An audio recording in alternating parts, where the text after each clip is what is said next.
여러분 목욕탕에 자주 가시는지 모르겠습니다. 옆 사람 보면 이 사람이 목욕을 자주 하나, 자주 하지 않나, 여탕은 잘 모르겠어요. 남탕에 들어가서 옷장을 열어보면 거기에 이런 말이 있습니다. 맡기지 않는 기증품은 책임지지 않습니다. 그걸 볼 때마다 나름대로 은혜가 돼요. 주님께서 우리에게 이렇게 말씀하신 것 같습니다. 너의 인생의 중요한 행사를 맡기지 아니하면 내가 책임을 지지 않겠다. 우리 하나님 아버지께서 말 안 듣는다고 자식을 포기하는 그런 하나님은 아니십니다. 그럼에도 불구하고 하나님은 우리에게 맡겨주기를 원하셔요. 그래서 성경은 찾으라, 구하라, 두드리라 그렇게 이야기하고 있어요. 구하고 찾고 두드리는 자에게 하나님이 응답해 주신다. 그 말씀이지요. 주님께 맡기면 주님께서 분명하게 책임져 주십니다.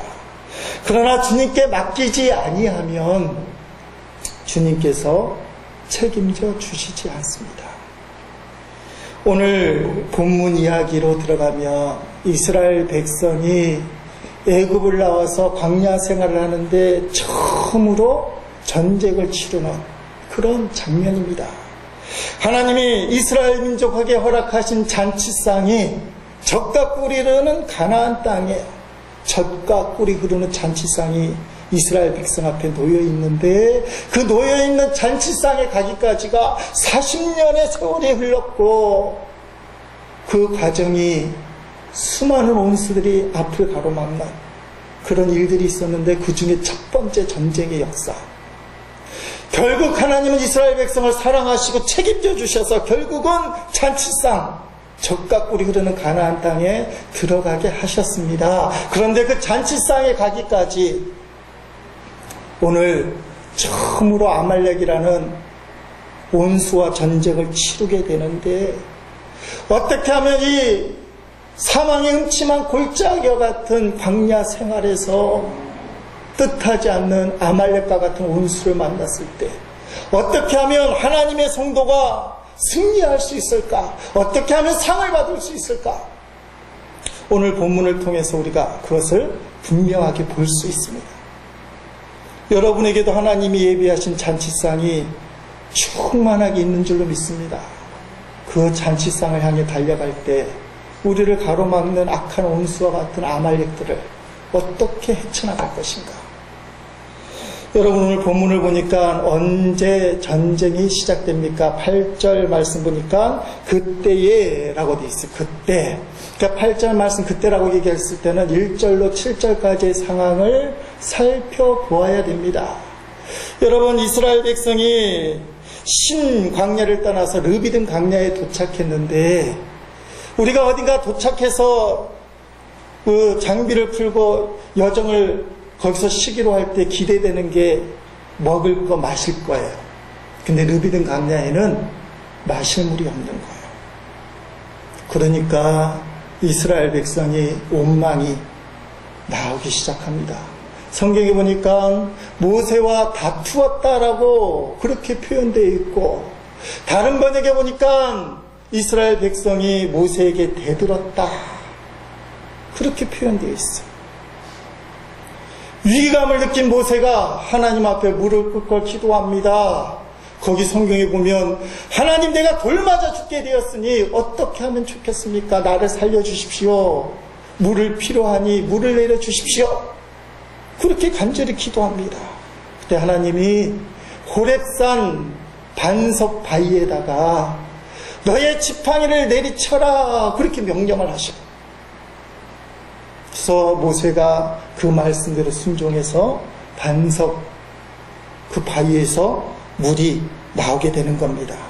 그런데 이 상황을 7절에 8절이 오늘 본문인데 그때의 이전 7절에서 성경은 이렇게 정리를 합니다. 우리 읽어보십니다. 출애굽기 17장 7절 말씀 그가 그곳 이름을 마사 또는 무리바라 불렀으니 이는 이스라엘 자손이 다투었으며 또는 그들이 여호와를 시험하여 이르기를 여호와께서 우리 중에 계신가 안 계신가 하였음이더라. 아멘.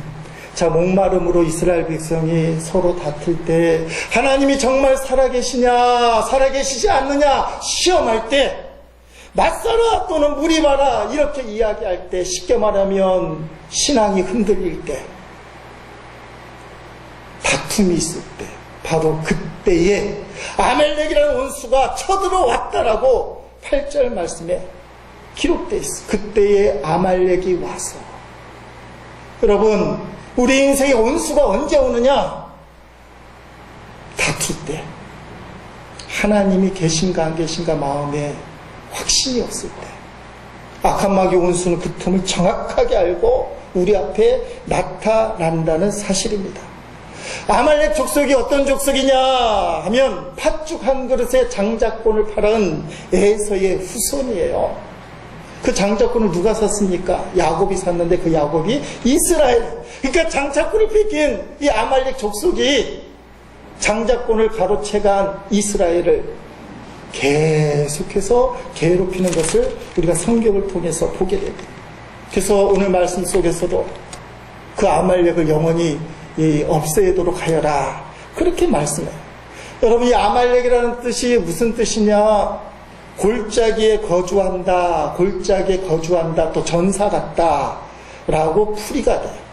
이거 가만히 생각해보면 골짜기에 숨어서 사람들을 노리는 전사, 싸움 잘하는 사람이 누구겠어요? 누구 같아요? 산적이에요, 산적.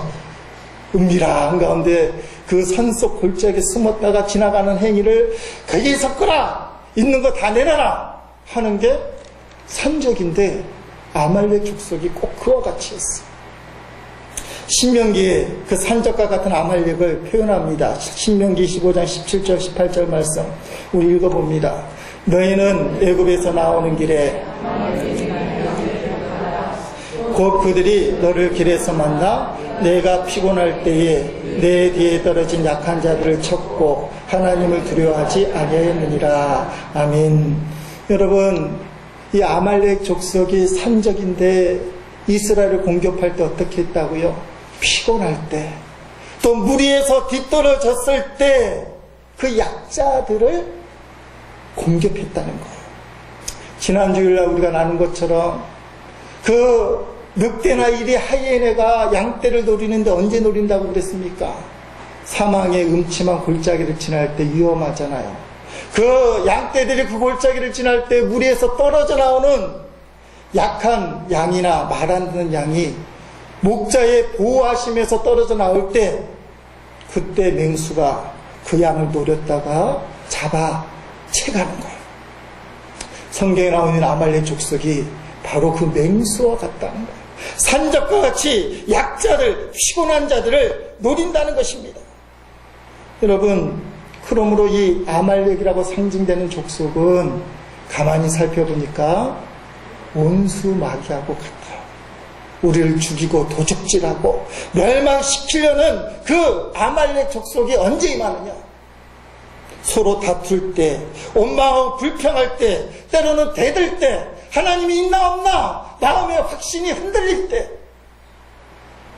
그때에 아말렉이 온다라고 성경은 이야기하고 있습니다. 여러분, 마귀가 하는 일이 뭐예요? 양떼로부터 양을 분리하는 거예요. 이간질시키는 거예요. 함께 주님을 못 쫓아가게 만드는 거예요. 하나 되지 못하게 만드는 거예요. 그래야 마귀가 우리를 집어삼키기 좋기 때문에 그래요. 마귀는 우리를 갈라놓습니다. 이간질시켜 놓습니다. 마음을 분열시켜요. 공동체를 분열시켜요. 그러나 성령의 분명한 역사는 하나가 되는 역사예요. 우리가 하나가 될 때 엄청난 일을 할 수 있다는 것을 우리가 느낄 수 있어요. 지난 5월 달에 개봉한 영화가 있습니다. 코리아라는 영화. 보신 분들이 계신지 모르겠습니다. 1991년 일본 지바에서 세계 탁구 선수권 대회가 열렸을 때 남한과 북한이 이 공동 팀을 만들었어요. 그때 9연승을 노리는 중국을 꺾어서 우승한 그 장면을 그린 영화예요. 여러분, 이 영화를 찍으면서 많은 에피소드가 있었다고 합니다. 실제로 뜻하지 않게 김현희가 칼기를 폭파하는 바람에 남한과 북한의 정부가 어떻게 하면 이 난국을 극복할까 내놓은 카드가 이 카드예요. 그래서 냉전 모드를 화해 모드로 바꾸기 위해서 축구를 단일팀으로, 탁구를 단일팀으로 생각하다가 탁구 단일팀을 만들어냈어요. 그런데 남북 선수들이 합쳐서 훈련한 기간이 46일밖에 안 되는 거예요.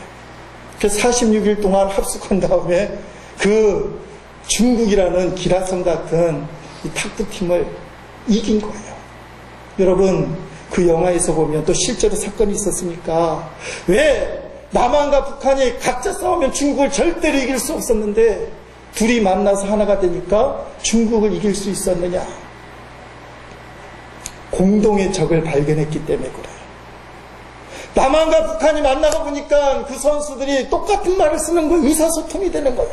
그러면서 드는 생각이 우리는 하나고 우리의 적은 남한과 북한이 아니라 저 중국이다 생각해서 마음을 딱 놓으니까 그 중국을 뛰어넘을 수 있었다는 거예요. 여러분, 마귀는 이간질시키고 분리시켜서 마음을 모으지 못하게 만들고 성도들이 하나 되지 못하게 만들어요. 근데 성령께서는 하나 되게 만들어서 우리가 생각하는 것 이상으로 하나님이 역사하도록 우리를 인도해 주신다는 사실입니다. 여러분, 가정에서도 부부가 다투고 싸우고 갈라지는 그 원인을 분명히 알아야 합니다.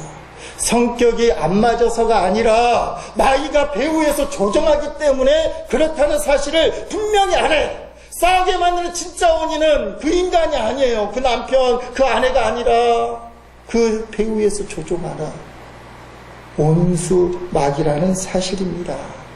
그래서 그 공동의 적을 향해서 싸워야 돼. 서로를 향해서 싸우는 게 아니에요. 이길 수가 없어요. 남한과 북한 힘을 합칠 때 중국을 이겼듯이 남편과 아내가 힘을 합쳐서 진짜 온수가 누구냐? 우리가 싸워야 될 대상이 누구냐? 온수 마귀라는 것을 알 때 그때 우리가 이길 수 있어요.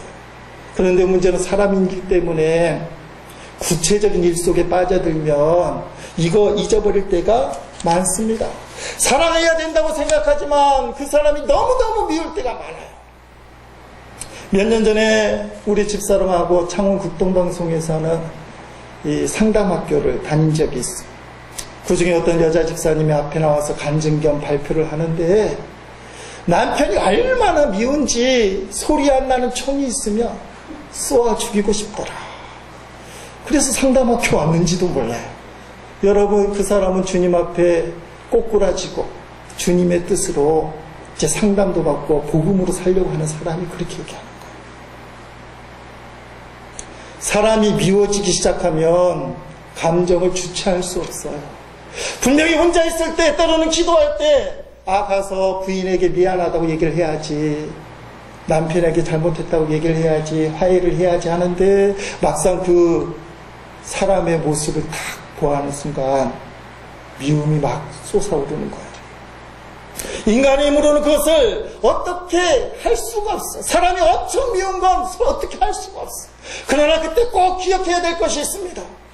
내가 미움을 주체할 수 없지만 이 미움의 대상은, 나에게 미움을 주는 사람은 그 사람이 아니라 내가 어쩔 수 없이 그 사람 미워하지만 내가 정말 싸워야 할 대상은 그 사람을 믿게 만드는 악한 마귀 온수다. 그걸 마음속에 새겨야 돼요. 하루아침에 승리할 수 없을지는 모르지만 이걸 훈련하고 연습하고, 그래 사람은 미워하지 말고 악한 마귀를 대적해야 되겠다, 자꾸 그러다 보면 어느 순간에 우리는 사람을 미워하지 않게 되는 그런 경지에 오르게 돼요. 여러분, 싸움의 대상이 누굽니까? 이걸 분명히 봐야 돼요. 그러나 알고 있다고 해서 실천할 수 없기 때문에 훈련을 해야 돼요. 어려운 말처럼 들릴지 모르지만 성령의 인도함을 받아야 돼요. 나의 힘으로 이길 수 없기 때문에 성령님께서 이길 수 있도록 힘들하려고 기도하고 인도함을 받아야 해요.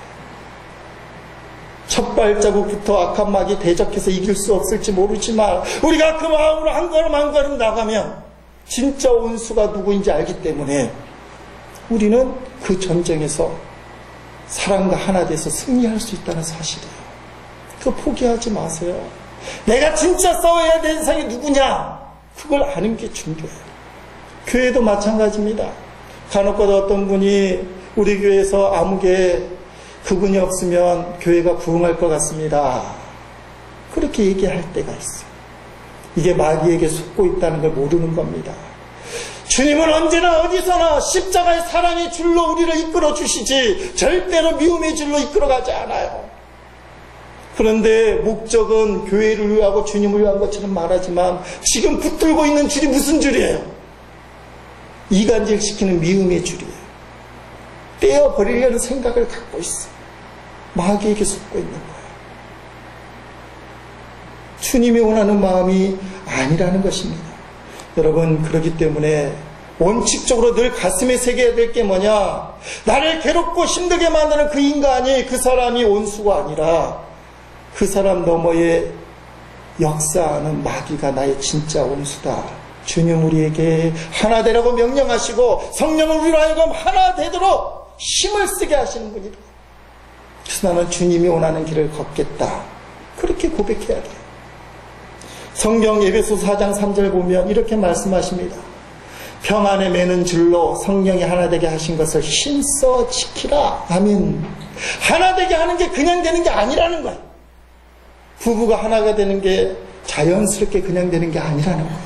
어떻게 해야 된다는 말씀입니까? 힘쓰라는 거예요. 만약에 여러분이 부부가 하나가 되는데 힘쓰지 않고 팔짱을 끼고 어떻게 되겠지 뭐 세워라 내워라 우리 부부는 천생연분이야 하면 누가 틈타요? 인간의 감정을 통해서 사람이 늘 좋을 때만 있는 게 아니잖아요. 부부간에 틈이 생길 때 반드시 틈탄다. 다툴 때 서로 불신할 때 이스라엘이 다투고 하나님을 불신할 때 아말렉이 갑자기 온 것처럼 팔짱 끼고 어떻게 되겠지 하고 있을 때 마귀가 틈타는 거예요. 그래서 성령은 뭐라고 얘기합니까? 따라합시다. 힘쓰라. 힘써 지키라 그 말이에요. 노력해야 된다는 말씀이에요. 이게 주님의 뜻이에요. 오늘 본문에도 보니까 하나 되기 위하여 연합되기 위해 힘쓰는 사람들이 나와요. 아론과 훌입니다. 여러분 모세가 계속해서 지도의 손을 들어야 이스라엘이 승리할 텐데 지금 모세가 나이가 많잖아요. 하루 종일 어떻게 손을 들고 있어요. 손을 자꾸 내리게 되는 겁니다. 그때 아론과 훌이 아이디어를 내게 돼요. 출애굽기 7장 12절 말씀인데 우리 천천히 읽어보십니다. 모세의 팔이 피곤함에 그들이 돌을 가져다가 모세 아래에 놓아 그가 그 위에 앉게 하고 아론과 훌이 한 사람은 이쪽에서 한 사람은 저쪽에서 모세의 손을 붙들어 올렸더니 그 손이 해가 지도록 내려오지 아니한지라. 아멘. 바위를 돌을 하나 딱 갖다 놓고 모세를 앉혀놓고는 양쪽에 손을 번쩍 드는 거야. 아, 모세가 손 내리고 싶다 해도 못 내리는 거예요. 그래서 계속 들게 만드는 거야. 아론과 훌이 누굽니까? 아론은 형님이고요. 훌은 매형이에요. 다 한 식구 가족들이에요. 저도 우리 교회 안에 식구들이 부흥하는 역사가 있기를 주의 이름으로 축복합니다. 큰 교회들 보면 장로님 가족들이 다 판친다고 손가락질 하는 분들이 계신데 성경적이에요. 여러분의 앞으로의 후손들이 우리 교회에 뿌리를 내리고 큰 영향력을 행사하는 것은 성경적이에요. 모세가 다른 사람하고 연합한 게 아니에요. 형님하고 매형을 택했어요. 그게 아론과 훌이라는 거예요. 이 말을 거꾸로 뒤집어서 얘기하면 모세를 너무나도 잘하는 사람이 아론과 훌이라는 거예요. 민수기 12장에 보니까 모세가 구수 여인을 취한 것 때문에 형님하고 누님이 화가 났어요. 아론과 미리암이 화가 나서 모세를 찝쩍찝쩍 거릴 때 하나님이 진노하십니다. 나는 모세와 얼굴을 대하고 얘기하는데 너희가 그럴 수 있느냐? 아론은 제사장이라 건들 수 없고 미리암이 나병에 걸리고 말아요. 너무 잘하니까 오히려 너무 친하니까 피를 나는 형제니까 애착을 가졌는데 그것 때문에 오히려 방위가 될 때가 있어요. 예수님은 고향에서 선지자가 환영받지 못한다고 얘기했어요. 아론과 훌이 모세를 너무 잘하니까 오히려 폄하하고 우습게 여길 수도 있어요. 왜 모세의 손만 손이지 내 손은 왜 손이 아니냐, 나의 손을 들면 이길 수도 있을 텐데, 이렇게 주장하지 않고 아말렉 원수 앞에서만큼은 내가 모세를 돕겠다. 형님이 동생을 돕는 거예요. 매형이 돕는 거예요. 원수 앞에서만큼은. 지난주에 사무엘상 17장 나눌 때 골리앗 앞에 다윗이 섰을 때 형님 엘리압이 뭐라고 얘기합니까? 다윗을 폄하해요. 너는 교만하고 악하다. 집안인 어떻게 여기 왔느냐, 구경하러 왔느냐, 이 못된 놈아 집에 가거라. 온수 앞에서 서로 싸움을 하는 사람이 있어. 그 하나님 원칙이에요. 아론과 훌은 바로 온수 앞에서 이스라엘 백성이 길길이 찢어질 때, 서로 다투고 대들 때, 하나님 있나 없나 시험할 그때에 아론과 훌은 모세와 연합했어. 그래서 온수의 목전에서 차려주신 승리의 잔치상을 나누게 되었다는 거예요. 오늘 말씀 제목처럼 상 받기 위해서 첫 번째 할 일이 뭐냐? 온수 앞에서만큼은 연합해야 된다는 거예요. 아론과 훌이 모세를 너무 잘 알고 있어요. 트집 잡기로 얘기하면 백성들보다 트집은 수십 배는 더 잡을 거예요. 근데 온수 앞에서는 연합하는 거예요. 이게 성경의 정신이에요. 여러분, 두 번째 비결이 뭡니까? 너무 뻔한 거예요. 따라합시다. 기도하는 것이다. 네, 명심해야 될 게 있어요. 산꼭대기에 올라가서 기도하는 모세의 손에 의해서 전쟁이 승패가 결정되지만, 광야에서 그 싸우는 여호수아와 군대가 없다면 절대로 이길 수 없다는 사실이에요. 산꼭대기에서 기도하는 모세의 손과 더불어 그 느비든 광야에서 싸우는 여호수아와 군대가 절대로 필요하다는 사실이에요. 사랑하는 성도 여러분, 기도 생활이 아무리 강조해도 지나침이 없이 중요합니다만 잊지 말아야 될 것은 생활이 기도가 돼야 된다는 거예요. 생활이 기도가 되는 사람이 하나님 앞에 온전히 기도할 때 하나님이 놀랍게 역사하시는 겁니다. 오늘 본문 9절을 보니까 특이한 말이 나와요. 그래서 더 묵상을 하게 되는데, 여러분, 내일 내가 하나님의 지팡이를 손에 잡고 산꼭대기에 서리라 하면 모세가 여호수아에게 얘기하면서, 너 광야에서 가서 싸울 때 나는 산꼭대기에 지팡이를 들고 설 것이다. 그래서 모세가 손을 들 때 지팡이를 들고 서 있는 게 분명해요. 모세가 손에 지팡이를 들고 산꼭대기에서 손을 들었다 이 말이에요. 여러분, 그 지팡이가 언제 생겼을까요? 성경을 쫓아서 올라가 보니까 모세가 르비딘 광야 생활할 때, 미디안 광야 생활할 때, 모세 그때 상황이 어때요? 40살까지는 애굽의 왕자로 자랐습니다. 그래서 내 힘으로 이스라엘 백성을 구해보겠다고 생각을 했어요. 그런데 한 방의 펀치에 KO가 되고 말았어요. 살인자가 돼서 미디안 광야로 쫓겨났어요. 소금에 절인 배추처럼 완전히 힘이 없어졌습니다. 내 힘으로 어떻게 하겠다는 생각을 포기하고 주님 뜻대로 없어서 주님 뜻대로 살기로 했네, 주님 뜻대로 살기로 했네 하고 그 미디안 광야 40년 동안 양을 치는데 그때 손에 잡은 게 지팡이였어요. 주의 목자가 지팡이와 막대기로 양떼를 안위하는 것처럼 성실하게 하루하루를 양떼를 치기 위하여 지팡이를 손에 잡았다는 거예요. 지금 산꼭대기에 올라가서 지팡이를 쥐고 기도하겠다는 게 뭡니까? 그 지팡이 속에는 모세의 성실성이 담겨 있는 거예요. 나는 주어진 양떼 돌보는 목동의 일을 성실하게 했다는 거예요. 그 연장선에서 이스라엘을 이끌어가는 이 지도자의 일도 성실하게 감당하기 위해서 기도한다는 거예요. 어떤 사람은 자기 능력을 보여주려고 기도하는 사람이 있어. 내가 기도하면 어떤 일이 생기는 줄 알아? 내가 하나님 믿으면 어떤 일이 생기는 줄 알아? 하나님 별로 기뻐하지 않으세요. 자기를 드러내고 하니까. 모세가 지팡이를 든 게 뭡니까? 내가 목자로서 양들을 치듯이 내가 이스라엘 백성을 사랑하고 지켜내기 위해서, 아말렉으로부터 지켜내기 위해서, 그러기 위해서 나는 기도하러 올라갑니다. 하나님이 지켜주셔야 된다. 그 마음이 지팡이 속에. 그래서 나는 지팡이를 손에 잡고 산꼭대기에 올라가겠다.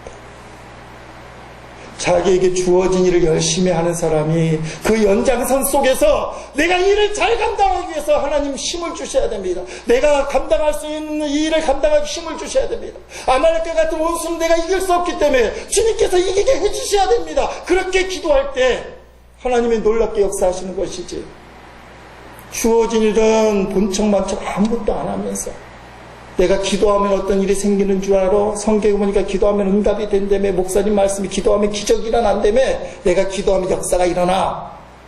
역사 안 일어나는 거야. 시편 23편의 저자 다윗도 마찬가지야.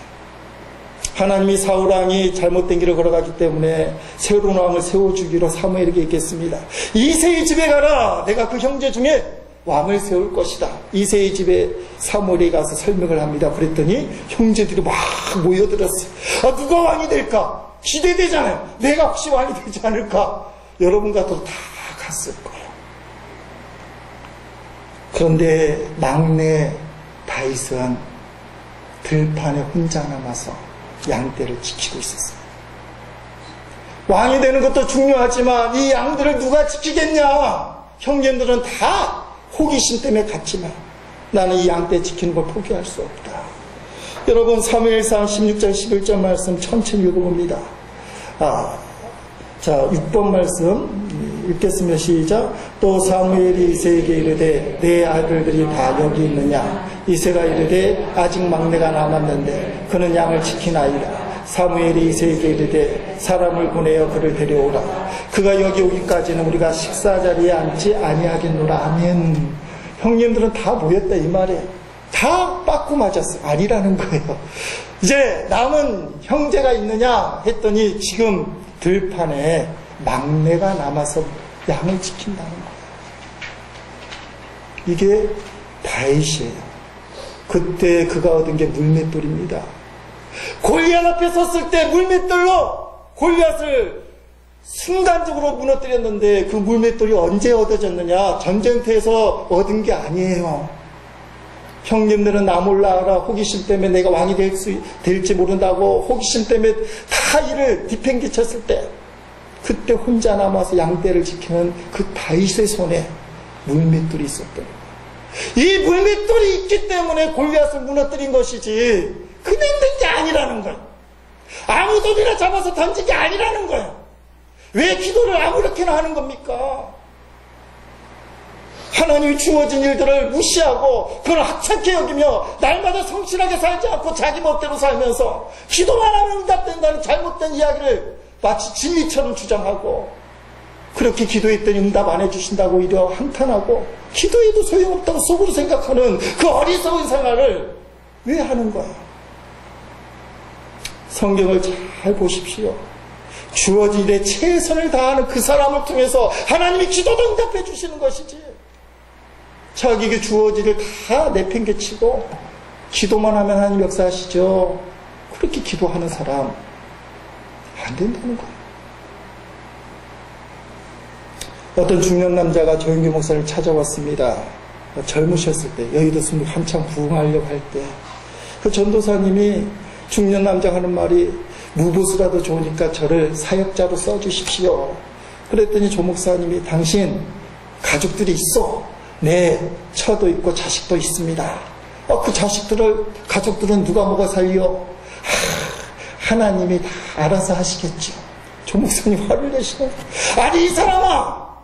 하나님은 당신을 통해서 가족을 먹여 살리길 원하는데 무보수로 전도사 한다고? 당장 때려치고 가서 일자리 알아보고 가족들부터 먹여 살리게 그냥 보냈어.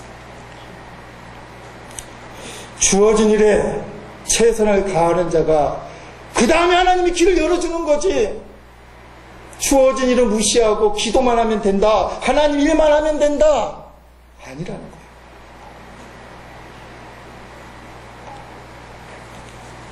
이제 거꾸로 된 말씀을 드릴게요. 생활의 선실성은 믿음으로 잘 감당하는데 기도의 자리가 약한 분들이 계십니다. 분명히 여호수아와 이스라엘 군대가 아말렉과 싸워서 전쟁에서 승리하지만 결정적인 요소는 산꼭대기에 모세의 손에 있다는 걸 꼭 기억하셔야 돼요. 삶에 주어진 일에 성실하게 사는 것도 중요하지만 기도의 자리를 확보해야 된다는 거예요. 여러분, 삶의 성실성은 아무리 우겨도 내가 믿음으로 감당합니다 이렇게 고백해도 그것은 육적인 문제예요. 먹고 사는 문제고 자존심의 문제고 가족을 건사하는 문제, 그것은 육적인 문제라는 거예요. 하나님은 그것을 받아주지 않아요. 그것만 갖고는 안 된다는 거예요.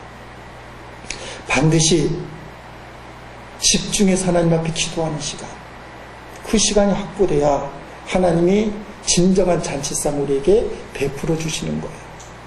어떤 목사님이 새벽 기도만 아니면 내가 목회를 할 만한데, 그 마음이 들었어. 누가 새벽 기도를 만들어서 이렇게 고생을 시키나. 그래서 성경을 어느 날 읽으면서 딱 봤는데 이 구절이 눈에 들어오는 겁니다. 마가복음 1장 35절 말씀, 우리 같이 읽습니다. 새벽 아직도 밝기 전에 예수께서 일어나 나가 한적한 곳으로 가서 거기서 기도하시더니 아멘. 여러분, 새벽 기도의 창시자가 예수님이라는 것을 알게 되었어요. 목사님이 새벽 기도 때문에 온 마음 불평했는데 예수님이 새벽 기도를 하셨다. 어떤 사람 그렇게 얘기합니다. 너무 바쁘고 피곤해서 제가 새벽 기도할 시간이 없습니다. 아니, 그러면 예수님은 바쁘지도 않고 피곤하지 않기 때문에 새벽 기도를 했느냐? 그건 또 아니라는 거예요.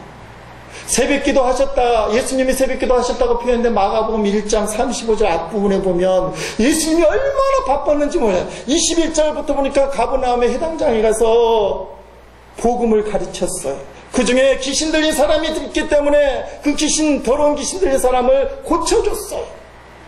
또 29절 이하 보니까 점심시간에 회당에서 나와 야고보 요한과 함께 시몬과 안드레의 집에 갔어요. 베드로의 집에 갔어요. 근데 베드로의 장모, 시몬의 장모가 병에 걸려 있었어요. 그거 고쳐줬어요. 해가 지니까 모든 병자와 귀신 들린 자들이 예수님께 나왔어요. 그게 32절 말씀. 그래서 일일이 다 고쳐줬어요. 여러분, 회당에서 가르치고 귀신 쫓겨내고 열병 고쳐내고 귀신 들리는 모든 사람들 하나씩 만나서 다 고쳐주고, 이게 다 신경 쓰이고 피곤하고 힘든 일이에요.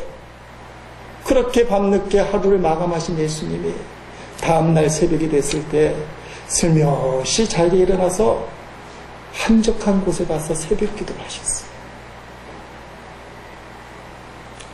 여러분, 날아다니는 새에 날개를 떼어버리면 그 새는 날 수가 없어요. 비록 날개가 무거워 보이지만 그 날개 때문에 새가 나는 거예요. 여러분, 다 자동차 타고 다니시는데 엔진이 무겁잖아요. 그 엔진 떼어버리면 자동차는 물렁물렁해요. 어떤 사람이 개종시계를 보는데 밑에 있는 추가 너무 불쌍해 보이더래요. 그 큰 추를 저 시계가 안고 왔다 갔다 하자니 불쌍해 버겁게 보여서 그 추를 떼버렸어. 추를 떼는 순간 시계는 멈추고 말아요. 여러분, 성도에게 있어서 기도는 이와 같은 것입니다. 기도가 없으면 수월할 것처럼 보이지만 기도하기 때문에 복을 받고 생활을 하게 되는 거예요. 기도의 능력으로 살아가게 되는 거예요. 여러분이 비록 기도 안 하지만 다른 사람이 기도해주고 있고, 최소한 예수님이 기도하고 계시고 성령님이 기도하고 계셔요. 로마서 8장 34절 말씀 읽어봅니다. 누가 정죄하리요? 죽으실 뿐 아니라 다시 살아나신 이는 그리스도 예수시니 그는 하나님 우편에 계신 자요 우리를 위하여 강구하시는 자이시니라. 아멘. 하늘에 계신, 우편에 계신 예수님이 지금 우리를 향해 기도하고 계셔요. 성령님도 우리를 위해서 기도하시는 분이에요. 로마서 8장 26절 말씀 읽습니다. 이와 같이 성령도 우리의 연약함을 도우시나니 우리는 마땅히 기도할 바를 알지 못하나 오직 성령이 말할 수 없는 탄식으로 우리를 위하여 친히 간구하시느니라. 아멘. 어떤 분은 또 이렇게 삐딱선을 탈 수도 있어요. 예수님이 기도해 주시고 성령님이 기도해 주시는데 내 모양이 꼬라지가 뭡니까? 거꾸로 생각하시면 돼요. 내가 그렇게 불순종하고 제약 가운데 있고 내 마음대로 살아도 이 정도 은혜가 있는 이유가 뭐냐? 당신이 기도하지 않지만 하늘에 계신 예수님이, 내 안에 계신 성령님이 여러분의 제약과 여러분의 불순종을 붙들고 말할 수 없는 탄식으로 기도하시기 때문에 지금 이 모양의 삶을 산다는 걸 기억해요.